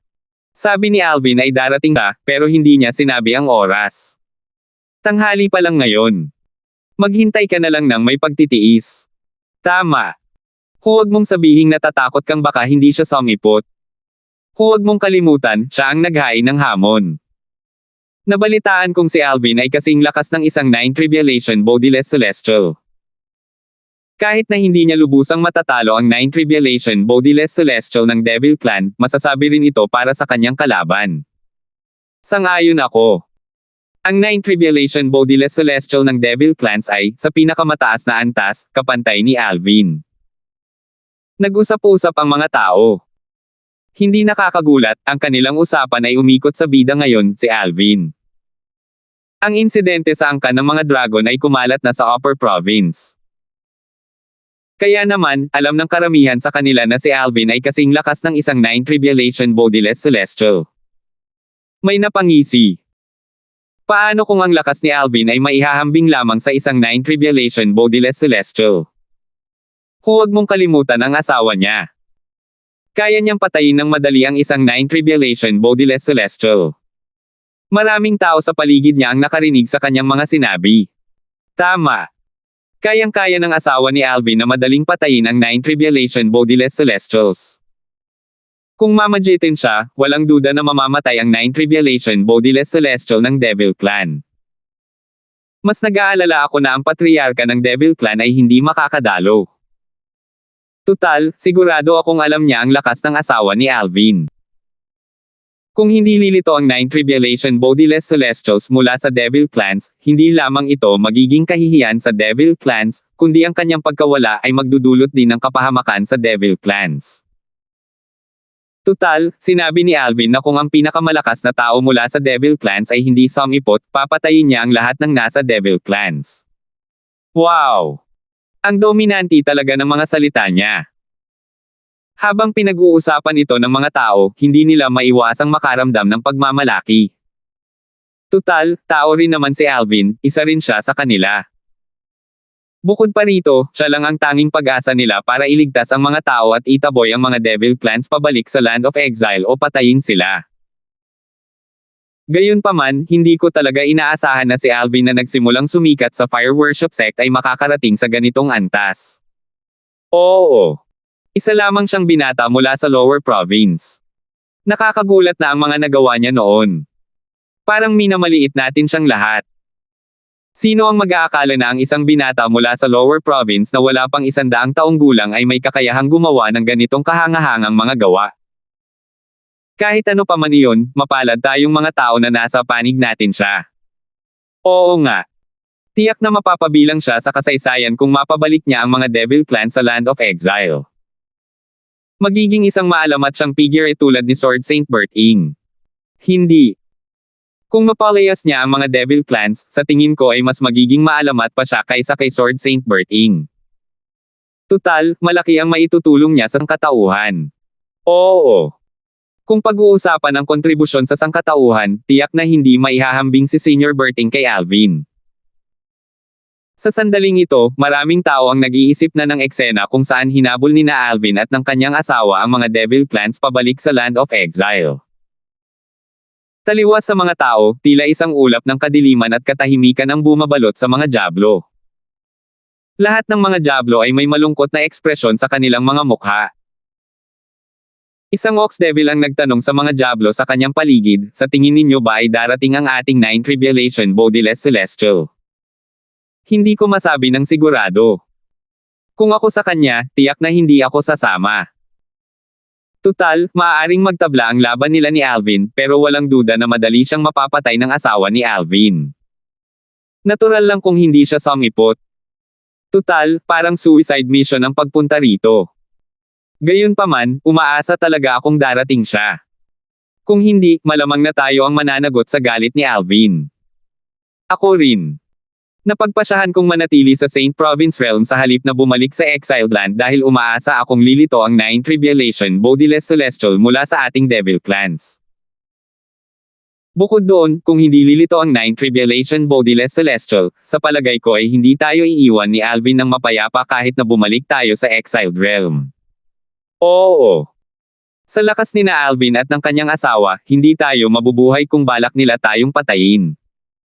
Hindi mahalaga kung tayo ay nasa Saint Province Realm o sa Exiled Realm. Bagamat karamihan sa mga Diablo ay hindi umaasang lilito ang kanilang 9 Tribulation Bodiless Celestial, lahat sila ay matigas pa ring umaasa. Umaasa silang ang 9 Tribulation Bodiless Celestial, ang pinakamalakas na powerhouse sa Devil Clans, ay lalabas at paprotekta sa kanila. Natural lamang, ang takot ay may halong pag-asa rin. Labis silang nag-aalala na baka hindi lumitaw ang 9 Tribulation Bodiless Celestial mula sa kanilang Devil Clans. Gayunpaman, kakaiba, may isang grupo ng mga Diablo na tila panatag, mukhang hindi nag-aalala. Ang mga Diablo na ito ay mula sa angkan ng mga Diablo tao. Dapat ay nandito na siya agad, di ba? Naisip ni Aseng sa sarili. Puno siya ng pananabik sa sandaling ito. Siya lang ang naging kaibigan ni Alvin sa Wandering Saint Palace. Sayang at nagpa siya si Sister Wendy na hindi sumama. Hindi napigilan ni Aseng na mapabuntong hininga nang maisip ang babaeng iyon na tumangging sumama. Alam niya ang dahilan nito. Tutal, tiyak na hindi sasama si Alvin ng mag-isa. Malamang nakasama rin niya ang kanyang asawa. Ah, nandito rin po ba si Master? Dumating na rin si Hogarth, ang Palace Master ng Wandering Saint Palace. Gayun din, ang kanyang mga mata ay puno ng pananabik sa pagdating ng kanyang Panginoon, si Alvin. Bukod pa riyan, marami ring tao mula sa 3 palasyo at 6 na bulwagan ng angkan ng mga tao ang naroon din sa pinangyarihan. Sa sandaling ito, may biglang sumigaw, nandito na siya. Natabunan ng boses ng taong ito ang lahat ng daldala ng mga tao at mga Diablo sa paligid. Agad na natahimik ang lahat, ang kanilang mga puso ay tumitibok sa kaba. Sino iyon? Sino ang dumating? Swoosh! Swoosh! Umalangaw-ngaw ang mga tunog ng sipol ng hangin sa ere at lahat ay napalingon sa direksyon ng ingay na nagmumula sa hilaga. Ilang figure ang lumipad sa sobrang bilis. Dahil sa kanilang bilis, iilang Bodiless Celestials lamang ang malabong nakapansin sa galaw ng mga figure. Maya-maya pa, isang 7 Tribulation Bodiless Celestials mula sa Devil Clans ang sumigaw sa tuwa, si Master Wuji na. Dumating na si Master Wuji. Master Wuji. Isa pang 7 Tribulation Bodiless Celestial mula sa Devil Clans na may pinanibik din. Master Wuji. Marami ring mga Diablo ang nalitaw nang marinig nila ito. Gayunpaman, mabilis nilang nalaman kung sino si Wuji mula sa mga Diablo na may alam. Si Master Wuji ang 9 Tribulation Bodiless Celestial mula sa Devil Clans. Di dumating siya. Alam ko na. Hindi duwag ang mga angkan ng mga Diablo. Lahat tayo ay mga bayani. Hindi tayo magtatago at manganginig. Swoosh! Swoosh! 8 figure ang lumitaw na parang mga multo mula sa ere sa harap ng lahat. Nakatayo sila sa pagitan ng mga tao at ng mga Diablo. Pinamumunuan sila ng isang matandang lalaki. Ang matandang lalaki na may katamtamang pangangatawan at ordinaryong anyo ang siyang kasalukuyang sentro ng atensyon ng lahat. Nang makita ang matandang lalaking ito, ang mga taong nagtitiwala sa lakas ni na Alvin at ng kanyang asawa ay hindi pa rin maiwasang makaramdam ng pangamba at takot. Tutal, hindi pa dumarating si Alvin. Tiyak na mamamatay sila kung sakaling magdesisyon ang matandang lalaki na ilabas ang kanyang galit sa kanila ngayon. Nasaan si Alvin? Sana ay hindi ibuhos ng 9 Tribulation Bodiless Celestial ng Devil Clan ang kanyang galit sa atin dahil sa hamon ni Alvin. Alvin, bilasan mo. Sa oras na ito, 12:00 na ng tanghali. Nagsisimula ng makaramdam ng pagkabalisa ang mga tao dahil hindi pa dumarating si Alvin. 2,554. Master Wuji. Master Wuji. Nakaramdam ng pagkabalisa ang mga tao sa sandaling ito habang ang lahat ng mga Diablo na naruroon ay yumuko ng may paggalang sa matandang dumating na nangunguna sa isang grupo ng 8 tao. Para sa karamihan ng mga Diablo, ito ang kanilang unang pagkakataon na nakilala nila ang matandang lalaki. Gayunpaman, lahat sila ay nagbigay pugay at bumati sa kanya pagdating niya. Bagamat si Wuji ay isang 9 Tribulation Bodiless Celestial, masasabing napakatapang niya sa pagpunta rito. Tutal, hindi lang si Alvin ang kakaharapin niya, kundi ang asawa rin ni Alvin na napakalakas. Master Wuji. Master Wuji. Ang lahat ng kaguluhan mula sa mga Diablo ay nagdulot ng mas lalong pagkabalisa sa mga tao. Natatakot sila na ang 9 Tribulation Bodiless Celestial na ito mula sa Devil Clans ay walang pakundangang papatayin sila para mailabas ang kanyang galit. Bigla, may sumigaw sa mga tao, nandito siya. Nandito na si Alvin. Nagliwanag ang mga mata ng lahat ng tao nang marinig nila ito. Nagsimula silang tumingin sa kanilang paligid, umaasang masulyapan si Alvin. Ayan na siya. Nakikita ko siya. Si Alvin yan. Di nagtagal, natanong ng mga tao ang 2 figure na nagmumula sa kanluran. Isa sa kanila ay isang binata na nakadamit ng lila. Maganda ang pangangatawan niya, at gwapo ang hitsura. Hindi na bago sa lahat ang taong ito. Mahigit 70% sa kanila ang nakakita na ng larawan ng lalaking ito. Isang masayang at masiglang ekspresyon ang makikita sa mga mukha ng mga tao habang nakatingin sila kay Alvin. Di nagtagal, ibinaling nila ang kanilang atensyon sa magandang babae sa tabi ni Alvin. Naisip nila na ito ang babaeng madaling nakapatay sa isang 9 Tribulation Bodiless Celestial. Alvin. Asawa ba iyan ni Alvin? Siyempre naman. Iisa lang ang babae sa tabi niya. Sino pa kaya iyon? Gayunpaman, ang babaeng iyon ba talaga ang asawa ni Alvin? Siyempre hindi. Si Kelly, ang asawa ni Alvin, ang taong madaling nakapatay ng isang 9 Tribulation Bodiless Celestial ay wala na sa Saint Province Realm. Sa katunayan, wala pa nga siya sa kahit anong Devata Realms. Sa kasalukuyan, natigil siya sa Divine Offering Land. Hindi siya makakaalis sa loob ng 1,000 taon. Matagal ko nang naririnig mula sa mga miyembro ng angkan ng Dragon na ang asawa ni Alvin ay isang walang kapantay na kagandahan. Tapos ko siyang makita, tila totoo ang mga chismis. Tunay nga. Walang kapantay ang kanyang kagandahan. Napakagandang babae. Natatakot ako na isang halimaw na kakatuwang tulad ni Alvin lamang ang karapat-dapat sa kanya.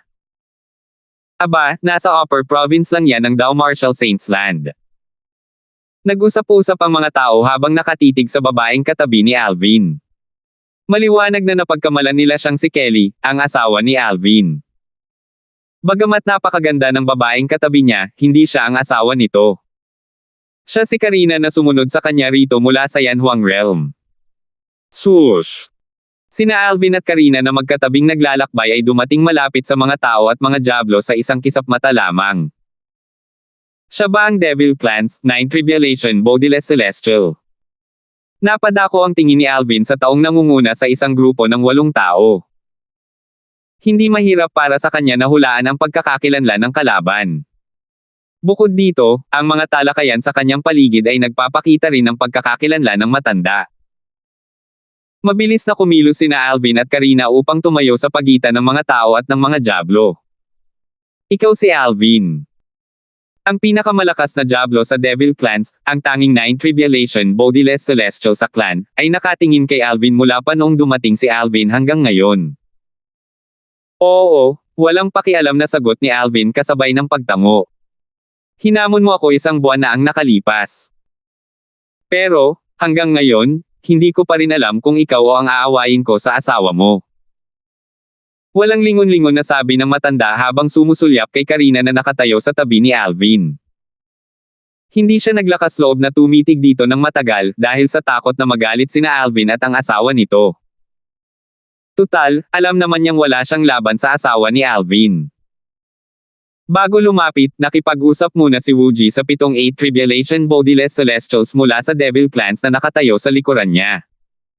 Kung si Alvin ang kalaban niya, lalabanan niya ito. Magiging maayos naman kahit tabla ang resulta. Gayunpaman, kung ang asawa niya ang kalaban niya, agad siyang susuko at mangangakong ilalayo ang Devil Clans mula sa Saint Province Realm, pabalik sa Exiled Realm. Sa pamamagitan nito, maaaring mabuhay siya at maiwasan ang krisis na maaaring tumama sa Devil Clans. Asawa ko. Bahagyang kumunat ang noo ni Alvin, natigilan, nang marinig ang mga salita ng matanda. Sa sandaling ito, ang atensyon ng lahat ay nakatuon kay Alvin habang hinihintay ang kanyang sagot. Natural lang na umasa ang tao na lalaban ang asawa ni Alvin habang umaasa naman ang mga diablo na lalaban si Alvin. Samantala, si Eseng, isang disipulo ng Wandering Saint pala sa angkan ng mga tao-demonyo, na nakatayo sa gitna ng mga diablo ay naguluhan. Ang babaeng nakatayo sa tabi ni Alvin ay hindi niya asawa. Alam na alam niya ito dahil nakita na niya ang asawa ni Alvin noon. Siya. Hindi siya kamukha ng asawa ni Brother Alvin. Bagamat ang babaeng nakaitim na ito ay kasing ganda ng asawa ni Alvin, walang duda na hindi ito ang asawa ni Alvin. Natulala siya. Anong nangyayari? Ay ito. Ito. Hindi lang si Eseng ang naguluhan. Maging si Hogarth, ang Palace Master ng Wandering Saint Palace, ay naguluhan din. Nakita na rin niya ang asawa ni Alvin dati kaya alam niyang ang babaeng kasalukuyang nakatayo sa tabi ni Alvin ay hindi ang asawa ni Alvin. Sa sandaling ito, tumingin ang matanda kay Alvin at sinabing, hindi lingid sa kaalaman ng Saint Province Realm na ang iyong asawa ay kayang madaling pumatay ng isang 9 Tribulation Bodiless Celestial. Kung ang iyong asawa ang aking kalaban ngayon, susuko ako at pamumunuan ang aking mga angkan pabalik sa Exiled Realm. Gayunpaman, kung magdesisyon kang maging kalaban ko, lalaban ako sa iyo. Kahit na magtapos sa tabla ang ating laban, iiwan ko pa rin ang Saint Province Realm kasama ang aking mga angkan. Natural lang, ang ating desisyon ay batay sa iyong asawa. Base sa mga salita ni Wooji, ang Devil Clans ay babalik sa Exiled Realm dahil sa asawa ni Alvin, hindi kay Alvin. Sandali ang natigilan si Alvin. Nang makabawi siya sa kanyang katinoan, nagsimula siyang tumawa ng hindi mapigilan. Kumunat ang noo ng matanda. Anong tinatawa-tawa mo dyan? Natatawa ako sa iyo. Hindi mo pa nakikita ang asawa ko dati kaya napagkamalan mong asawa ko ang isang taong hindi ko kilala. Nang tuluyang tumigil sa pagtawa si Alvin, malamig niyang sinabi, kaibigan ko lang ang taong ito, hindi ko siya asawa. Wala na ang asawa ko sa mundong ito kaya hindi na siya makakapamagitin sa mga bagay-bagay sa Saint Province Realm. Nakaramdam siya ng kirot sa dibdib nang magsalita siya tungkol kay Kelly. Sa loob-loob niya ay nagluksa siya, Kelly, kailangan ko pa bang maghintay ng 1,000 taon bago kita makitang muli? Nang marinig ang mga salita ni Alvin, si Wuji, ang siyam na kapighatsang walang katawan na celestial, ay bahagyang nawala ng kahinahunan.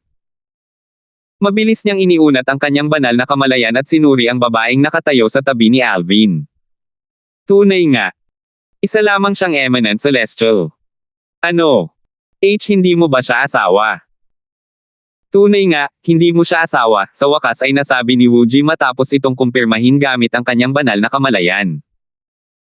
Dati, hindi niya sinisiyasat ang cultivation base ni Karina gamit ang kanyang banal na kamalayan dahil inakala niyang asawa ito ni Alvin na may kakayahang pumatay sa 9 Tribulation Bodiless Celestials. Natatakot siyang masaktan ito.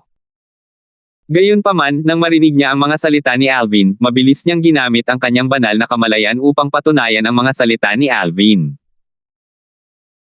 Pinaikit ng matanda ang kanyang mga mata at sinabing, kung totoo ang sinabi mo, natatakot ako na sa lakas mo lang, hindi sapat iyon para talunin ako at palayasin ang devil clans mula sa Saint Province Realm. Ngumisi si Alvin nang marinig ang mga salita ng matanda. Isang mapang-uyam ng ngiti rin ang sumilay sa mukha ni Karina. Masyadong mayabang ang matandang ito. Ganoon ba kalakas ang tiwala mo na hindi kita matatalo? Samantala, ang mga taong inaasahan ang pagpatay ng asawa ni Alvin sa matanda ay nagulat. Ano?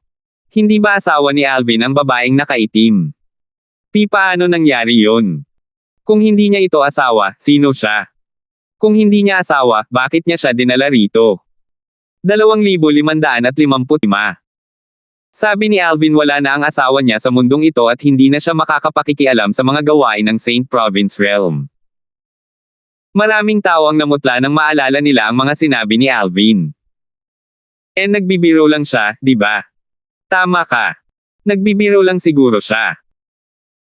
Kung totoo na umalis na ang asawa niya sa mundong ito at hindi na niya kayang makialam sa mga gawain ng Saint Province Realm, lohikal lang na hindi niya sana ito ipahahayag sa publiko, di ba? Oo. Tutal, hindi siya sapat na malakas para talunin ang 9 Tribulation Bodiless Celestial ng Devil Clans at palayasin ang Devil Clans ng mag-isa. Matapos mag-usap ang mga tao, marami sa kanilang mga ekspresyon ay nagbago dahil sigurado silang nagbibiro lang si Alvin. Gayunpaman, may isang maliit na minorya ng mga tao na hindi nag-iisip na nagbibiro si Alvin. Gayunpaman, pakiramdam nila ay masyadong inosente siya. Kung tutuusin, hindi na kailangang ibunyag ito sa mga devil clans. Sa kanilang palagay, may tatago niya ang katotohanang umalis ang kanyang asawa. Kahit papaano ay mapipigilan nito ang mga devil clans. Hindi nila siya maintindihan. Kahit noon, hindi pa rin sila nang ahas na ipahayag ang kanilang mga opinyon. Kung tutuusin, walang obligasyon si Alvin na protektahan ang mga tao. Higit pa sa kaya niyang protektahan ang kanyang sarili kahit na hindi niya matalo ang 9 Tribulation Bodiless Celestial. Kahit na manatili rito ang mga devil clans, hindi ito makakaapekto sa kanya dahil malapit na siyang aakyat sa isang Devata realm. Nagbibiro. Sa tingin mo ba talaga magbibiro siya tungkol dito? Walang dahilan para magbiro siya. Sa tingin ko nagsasabi siya ng totoo. Gayunpaman, hindi ba nito mapapabuti ang moral ng mga devil clans? Bigla na lang kumilos ang matanda. Biglang may lumabas na enerhiya mula sa kanyang katawan, dahilan para magtakbuhan palayo ang 7 Tribulation Bodiless Celestials na nakatayo sa likuran niya sa takot na masaktan. Walang pag-aalinlangan niyang inilabas ang kanyang lakas. Lumitaw ang mga apoy, na tila nasusunog. Nagdulot ito ng panginginig at pagbaluktot sa kawalan bago nagsimulang lumitaw ang mga luha sa kawalan. Natural lang, hindi na natiling walang ginagawa si Alvin. Ginamit niya ang Assist-type Divine Ability, ang Elementary Devouring Tactic, at hinigop ang halos lahat ng Heaven and Earth Spirit Energy sa paligid niya. Pinahusay nito ang kanyang lakas ng 2 antas. Pagkatapos nito, malamig niyang sinulyapan ang matanda at sinabing, hindi ka karapat-dapat na gamitin ko ang aking Celestial Supreme Treasure. Labis na nagbago ang ekspresyon ng matandang lalaki nang marinig niya ito. Naisip niya na si Alvin ay mayabang at walang hiya. Natigilan din ang mga nanood sa mga sinabi ni Alvin. Masyadong arrogant si Alvin. Wala ba talaga siyang planong gamitin ang kanyang Celestial Supreme Treasure para harapin si Master Wuji? May napangisi.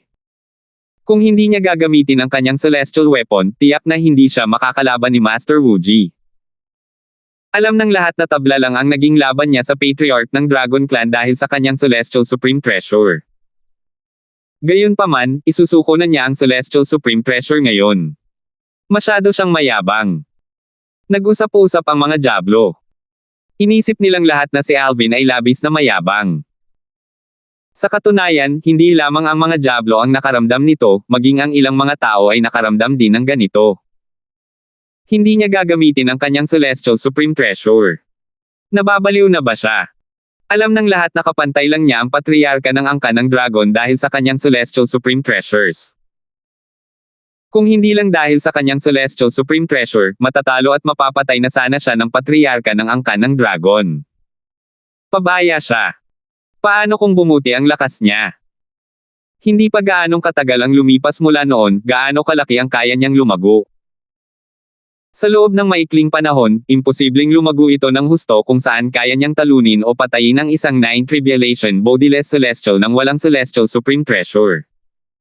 Imposible. Baliw siya. Baliw talaga. Hindi mapigilan ng mga taong naroon sa pinangyarihan ang umiling habang nakatingin kay Alvin. Marahil, kailangan niyang turuan ng leksyon tungkol sa pagpapakumbaba. Sa lahat ng mga tao at mga Diablo na naroon, tanging si Karina at isang grupo ng mga taong nakipag-ugnayan kay Alvin ang hindi nag-isip na siya ay pabaya o mayabang. Kung si Brother Alvin ay may sapat na lakas ng loob na sabihin ang mga ganoong salita, tiyak na may lakas siya para suportahan ang kanyang mga salita. Si Eseng mula sa angkan ng mga tao demonyo ay lubos na nagtitiwala. Hindi pabaya ang Master. Naniniwala rin si Hogarth kay Alvin. Ganito rin ang nangyari sa mga miyembro ng angkan ng mga demonyong tao dahil nakita na nila ang kayang gawin ni Alvin noong nasa lower province pa ito. Hindi sila nagduda na may lakas si Alvin para gawin ang sinabi niya. Nang marinig ni Wuji, ang 9 Tribulation Bodiless Celestial mula sa Devil Clans, ang mga salita ni Alvin, dumilim ang kanyang ekspresyon. Nagtanong siya, sinabi mo bang hindi ako karapat-dapat na gamitin mo ang iyong Celestial Supreme Treasure? Akala niya ay mali ang narinig niya. Walang pakialam na tanong ni Alvin, ano? Maaari bang mabingi ang isang 9 Tribulation Bodiless Celestial dahil sa kanyang edad? Maraming ekspresyon ang sumilay sa mukha ng matanda. Hindi niya napigilan ang galit at sinabing, magaling. Napakagaling. Dahil napakayabang mo, gusto kong makita kung gaano kakalakas kahit wala ang iyong Celestial Supreme Treasure. Boom! Pinadyak ng matanda ang kanyang mga paa, at agad na lumitaw ang isang malaking bitek sa butas. Mukhang lubhang nakakatakot ito. Boom! Boom! Sumugod ang matandang lalaki na parang bola ng kanyen patungo kay Alvin. Umalangaw-ngaw ang mga pagsabog sa hangin, at ang kawalan ay nag-iba bago ito pumutok sa kanyang likuran. Nakakakilabot na tanawin iyon. Boom! Nang malapit na ang matandang lalaki sa tabi ni Alvin, ikinumpas niya ang kanyang braso, at isang napakalaking enerhiya ang lumabas na parang isang nakakatakot na halimaw kay Alvin. Ang aura ng matandang lalaki ay talagang makapangyarihan at kahanga-hanga. Nang harapin ang buong puwersang pag-atake ng matanda, sinabi ni Alvin sa mapang-asar na tono, iyon lang ba ang kaya mo? Pagkatapos, nagpatuloy siya sa walang pakialam na boses, ang lakas mo ay katumbas lamang ng patriarka ng angkan ng dragon. Mukhang nasobrahan kita sa pag-isip. Walang kahihiyang yabang. Malamig na sigaw ng matanda. Dahil sa boses niya, para bang nasa isang kuweba ng yelo ang mga tao. Aba, malalaman mo rin naman sa lalong madaling panahon. Mahina lang ang tono ni Alvin gaya ng dati, pero habang nagsasalita siya, nagsimula siyang gumalaw. Swoosh! Itinaas ni Alvin ang kanyang kamay at bahagyang ibinaluktot ito bago niya hinampas ang matanda na parang dragon. Shoo! Isang matingkad na puting liwanag ang sumilay mula sa mga palad ni Alvin. Mga sinag ng espada ang mga iyon. Libo-libong sinag ng espada ang sumilay bago tuluyang bumuo ng isang kahangahangang pormasayo ng espada. Shoo! Shoo! Sa sandaling tuluyang mabuo ang formation, sumugod ito ng napakabilis, na nag-iwan ng mga imaheng parang nasa likuran nito. Ito ay bahagi ng offensive divine ability, ang 13 Green Lotus Swords. Boom! Nakasisilaw ang maliwanag na liwanag mula sa sword formation at isang mas malakas na enerhiya ang sumabog. Paano ito nangyari? Sigaw ng matanda. Malinaw niyang nararamdaman ang nakakatakot na aura mula sa sword formation. Talagang mas malakas ito kaysa sa isang 9 Tribulation Bodiless Celestial. Tanging mga Golden Celestial mula sa Devata Realms lamang ang nakakagamit ng ganoong puwersa. Boom! Malaki ang ipinagbago ng ekspresyon ng matandang lalaki bago lumaki ang kanyang katawan na parang lobo at sumabog at naging madugong gulo. Malabo nang makita ang mga piraso ng gininto ang kislap na kumikinang sa hangin. Swoosh! Swoosh! Pagkatapos, nagpatuloy ang sword formation ni Alvin sa kanyang landas, pinaalis ang atake ng matanda at sinira ang madugong gulo ng matanda. 2,556. Bagamat hindi ginamit ni Alvin ang kanyang Celestial Supreme Treasure, gamit ang kanyang kasalukuyang lakas, mas malakas siya kaysa sa 9 Tribulation Bodiless Celestials. Ito ay dahil sa kanyang ganap na kahusayan sa Offensive Divine Ability, ang 13 Green Lotus Swords.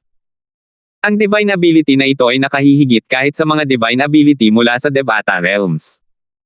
Matapos niyang gamitin ang divine ability na ito, ang kanyang lakas ay tumaas ng 3 beses.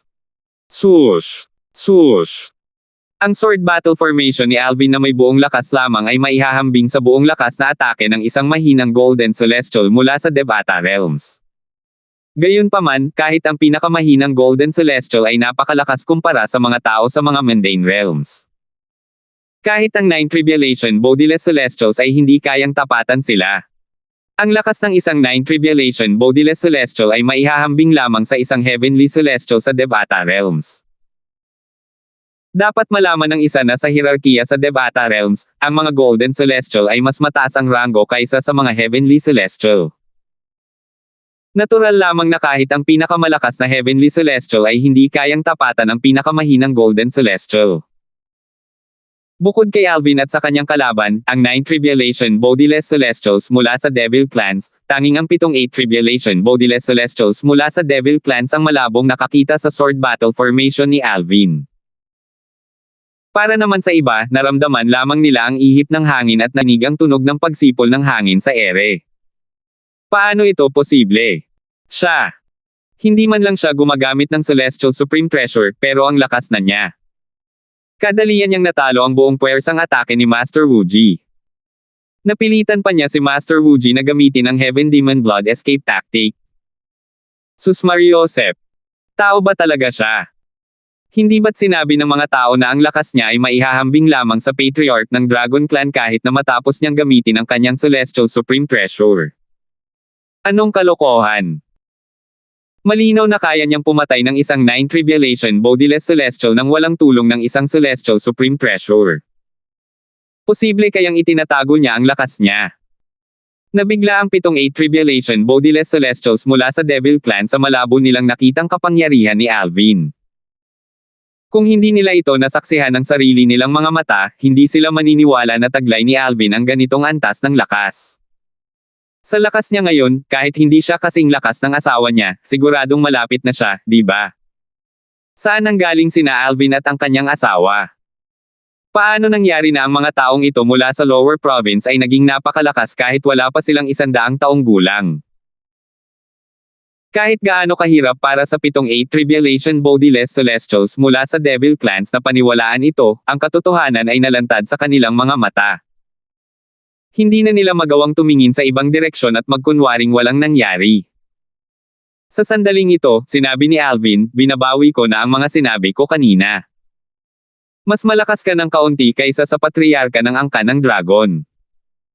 Tiyak na papatayin siya ng aking pag-atake. Nang makabawi ang mga nakamasid, nakita nila si Alvin na nakatingin sa malayo, sa direksyong hilagang silangan. Tila kinakausap niya ang sarili. Maya-maya, nakakita sila ng isang sinag ng pulang dugong liwanag na lumilitaw sa malayo kung saan nakatingin si Alvin. Pagkatapos noon, nagsimula itong mag-iba bago ito naging hamog. Kalaunan, ito ay naging isang figure ng tao. Isang pamilyar na figure ang lumitaw sa harap nila. Master Wuji. Guru Wuji, anong ginagawa mo? Nakilala ng mga Diablo ang taong kakalabas lang. Gayunpaman, nalito sila. Ang taong lumitaw ay si Wuji, ang pinakamalakas na tao sa Devil Clans. Pinalad siyang makaligtas sa atake ni Alvin sa Sword Battle Formation. Gayunpaman, ang nakatatanda sa harap nila ay tila nanghina at tumanda ng husto sa sandaling ito. Samantala, nagtinginan ang mga tao ng may kalituhan. Wala silang ideya kung ano ang nangyari. Bagamat walang mga celestial na walang katawan na 8 tribulation sa mga tao, mayroong ilang celestial na walang katawan na 8 tribulation. Hindi nila malinaw na makita kung ano ang nangyari, ngunit kilala nila si Alvin at ang 9 tribulation bodiless celestial na lumaban. Bukod doon, si Alvin ang may kalamangan at papatayin na sana ang kanyang kalaban nang biglang tumakas ang kanyang kalaban gamit ang ilang mahiwagang pamamaraan. Mukhang may sugat itong 9 tribulation bodiless celestial mula sa Devil Clans. Mukhang hindi rin naman ito gaanong sugat. Anong nangyari? Hindi ba't umatake siya kay Alvin bago siya nakatakas? Bakit siya tumakbo pabalik dito? Sa kabaligtaran, si Alvin ay nakatayo lang doon sa buong oras. Bigla na lang, isang 7 tribulation bodiless celestial mula sa Devil Clans ang tila may naalala at sumigaw, ang Heaven Demon Blood Escape Technique. Ginamit ni Master Wuji ang Heaven Demon Blood Escape Tactic mula sa ating Devil Clans. Sa nakalipas na 100,000 taon, wala pang nakakapag-master ng teknik na ito. Nagulat ang mga Diablo nang marinig nila ito. Hindi lingid sa kaalaman ng lahat na ang mga Devil Clans ay bihasa sa Blood Escape Tactics. Kahit ang mga Celestial na nagil-inang ng mga teknik ng Devil ay kayang gumamit ng Blood Escape Tactics. Gayunpaman, ang Blood Escape Tactics ay may iba't ibang antas. Ang Heaven Demon Blood Escape Tactic ang pinakamalakas na Blood Escape Tactic sa mga makamundong kaharian. Kung tungkol naman sa mga Devil Clans sa Devata Realms, mas malakas ang Blood Escape Tactics nila, pero sa Devata Realms lang ito magagamit. Dahil dito, walang Blood Escape Tactic sa mga makamundong realm na mas malakas kaysa sa Heaven Demon Blood Escape Tactic. Hindi naman gaanong kalaki ang epekto ng Heaven Demon Blood Escape Tactic. Uubusin ito ang 70% ng pisikal na lakas ng caster, at ang caster ay makakabawi lamang ng lakas sa natural na paraan, nang hindi gumagamit ng mga potion o tableta. Maliban na lang kung ang isang tao ay nasa sitwasyon ng buhay o kamatayan, karamihan sa mga tao ay hindi gagamit ng Heaven Demon Blood Escape Tactic. Tutal, mauubos nito ang lakas ng isang tao at matatagalan bago mabawi ang lakas. Hindi pa rin ako makapaniwala na na-master na ni Master Wuji ang Heaven Demon Blood Escape Tactic. Gayunpaman, ngayong ginamit na niya ang Heaven Demon Blood Escape Tactic, ibig sabihin ay nasa malaking panganib na siya ngayon. Sitwasyon ng buhay o kamatayan. Hindi ba't ibig sabihin nito ay muntik nang mapatay ni Alvin si Master Wuji kanina? Oo. Nagulat at namangha ang mga Diablo nang mapag-aralan ni Wuji ang Heaven Demon Blood Escape Tactic. Gayunpaman, alam nilang hindi maganda ang magiging senyales para sa kanya na napilitan siyang gamitin ang teknik na ito. Taktika sa pagtakas sa dugo ng demonyo sa langit. Tiningnan ni Alvin ang pinakamalakas na Diablo mula sa Devil Clans. Mukhang interesante ang matandang ito. Sa wakas, tumingin si Alvin kay Wuji at nagtanong sa isang mapanlinlang na mahinang boses, "Ngayon, iniisip mo pa rin ba na nagbibiro ako?" Nang marinig ang mga salita ni Alvin, iba't ibang ekspresyon ang sumilay sa mukha ng matanda. Tila nanlabo ang kanyang mga mata habang bumubuntong hininga. Hindi lang taglay ng asawa mo ang lakas ng isang Golden Celestial, pero hindi ko inaasahan na ang lakas mo ay hindi rin mas mababa sa kanya. Sandali siyang tumigil bago sinabi, "Kung ginamit mo ang iyong Celestial Supreme Treasure, ako. Hindi ko sana nagawang gamitin ang aking Heaven Demon Blood Escape Tactic sa tamang oras." Nang marinig ang mga salita ni Wuji, ang ekspresyon ng mga Diablo sa paligid ay lubhang nagbago. Kahit hindi ginagamit ang kanyang Celestial Supreme Treasure, kayang patayin ni Alvin ang isang 9 tribulation bodiless Celestial.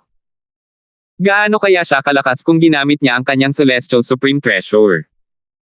Napakahusay na itago ni Alvin ang kanyang lakas. Kung tutuusin, ang lakas niya ay hindi mas mababa kaysa sa asawa niya. Hindi ako makapaniwala.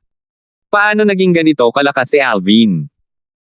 Bukod sa ilang piling tao, lahat ng tao mula sa Devil Clans ay natakot ng husto.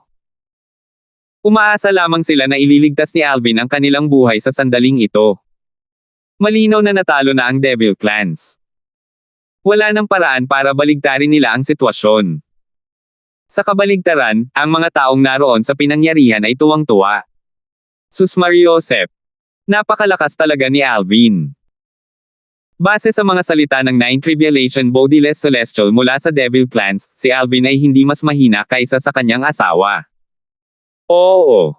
Hindi niya nga kayang talunin si Alvin. Bukod pa rito, mula sa simula, hindi man lang ginamit ni Alvin ang kanyang Celestial Supreme Treasure. Kung hindi, mas lalakas pa siya. Akala ko ba kanina lang siya nagmamataas? Minaliit ko talaga siya. Hindi lang ikaw yan. Lahat tayo ay mabilis na gumawa ng conclusion. Nang maalala ng mga tao ang kanilang ginawa kay Alvin kanina, nakaramdam sila ng pagsisisi. Sa sandaling ito, tumingin si Alvin sa matanda at nagtanong, kung hindi ako nagkakamali, pagkatapos mong gamitin ang Heaven Demon Blood Escape Tactic, maaari ka sanang nakatakas, at hindi kita matuntan. Bakit hindi mo ginawa iyon? Salamat po at sinamahan ninyo ako, ingat lagi mga master.